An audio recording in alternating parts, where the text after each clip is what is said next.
Hi everyone, welcome to WS Real Talk. It's Rose McInerney here. I've got my cool, groovy sunglasses on. The sun is shining right in my face as I stand in front of a pretty iconic place today. So I have to apologize if you're watching this. I had planned to do it live on, not on Facebook, but on YouTube today. And apparently they've raised the number of subscribers that you need to have. So I need to have 1,000 of you watching me regularly in order for me to be able to do that. So you're going to see the tape version. Anyway, felt I needed to apologize because I really appreciate anyone watching. So today is day 14. This is 30 movies in 30 days. I'm excited to talk to you a little bit about Leila. That is today's movie, Leila. It is a series that is based on a book, and most of the 6 episodes in season 1 are written and directed by Deepa Mehta. She's a special lady in my eyes, and I'm going to tell you a little bit about what the movie is. So here's the recap. The movie is a dystopian movie again. Again, we've seen that over and over again. So we've seen it in Handmaid's Tale, which is super popular, but also a number of movies out in the big box theaters. So the tale in this one takes place, however, in India. It's a 2047. And quite frankly, it probably could be 2019 because a lot of the issues that Leila discusses really in this political kind of religious drama are present day issues that we're grappling with today. So the quick recap is a woman named Shalini and her husband Nazreen are happily married. You meet them at the beginning of the series and you soon learn that they have had a child who is a mixed blood child. She is Hindu and he is Muslim. That is a no-no in the future. You are not supposed to mix religions. And so the fallout from this is exactly what happens about 5 minutes into it, and how Shalini's life has changed really forever, and she's on a quest to try to get her daughter back. Her daughter has been taken from her and she has been sent to a re-education center.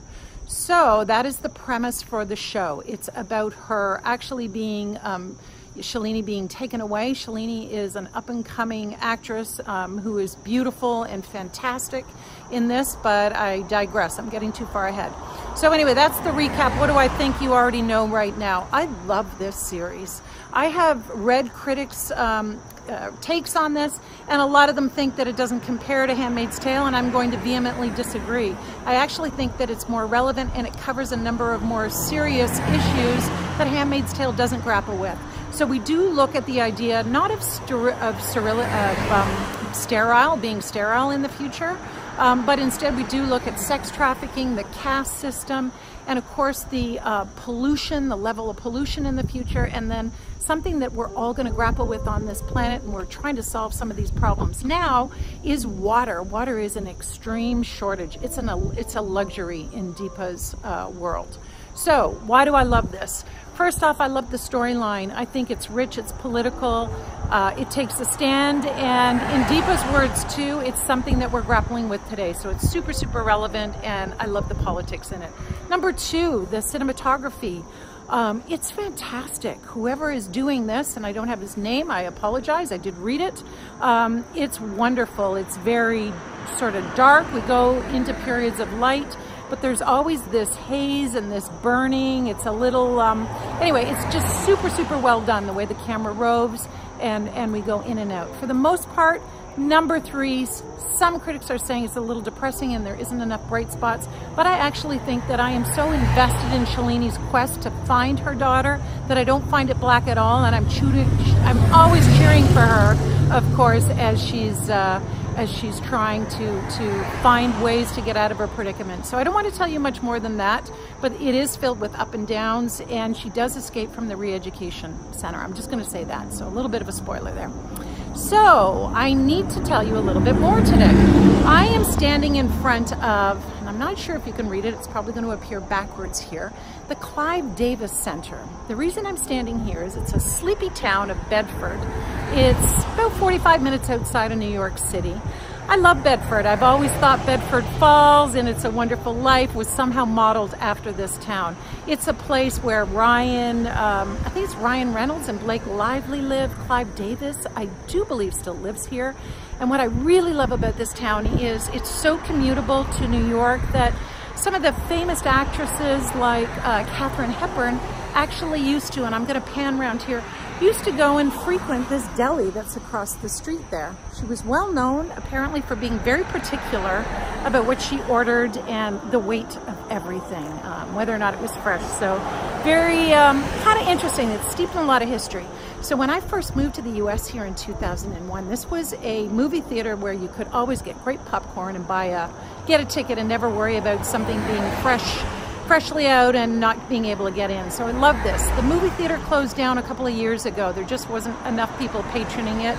And Clive Davis came in and saved this. So together with a bunch of philanthropic people in the town, they've turned it into an art center. So there's a fantastic little cafe in there, and they show a lot of the movie theater kind of offbeat foreign films, some of the more independent films. So I really like that too. And I'm used to going into New York City to the Angelica or visiting the TIFF Lightbox in Toronto. So this is kind of yet another place that I can go and escape to the movies. So really loving that. The history of the town, it dates to 1680. So it's steeped in all kinds of stories. And in fact, a really cool little old-fashioned car came by. There's a lot of moolah here, I'm not gonna lie. But it is, it's wonderful, it's quaint. And anyway, I thought it was an appropriate place because it is lush and green and thriving and an exact contrast to what we see in Leila. So I'm going to highly recommend 2 thumbs up that you watch the first episode of Leila. And of course, I'm putting an extra plug in for the beautiful, I don't even know how to describe her. Deepa Mehta is a woman who has fought her whole life to bring relevant issues specific to India, but also the world in terms of social justice. So she's looked at the misogyny and the unfair treatment of children and labor and the history of India and what's happening there now. And you'll see if you pick up our Womanscape's new publication, our digital magazine, you'll see that she's our feature story. I've got a special postscript in there because I was able to, and I cannot believe this, I'm still pinching myself, have an email exchange with Mehta. She was accessible, lovely, brilliant. I cannot say enough. And on another level too, it shows me that you never know who you will have a conversation with. So get out there, enjoy life, believe in anything being possible, and let's watch these movies. Let's support them and help them to be harbingers of change in any way that we can make in our own lives. So it's getting kind of loud here, but I want to thank you for checking in. I've gone over the time, but I did want to do a special live segment today. So I'm going to say happy Labor Day weekend to everyone.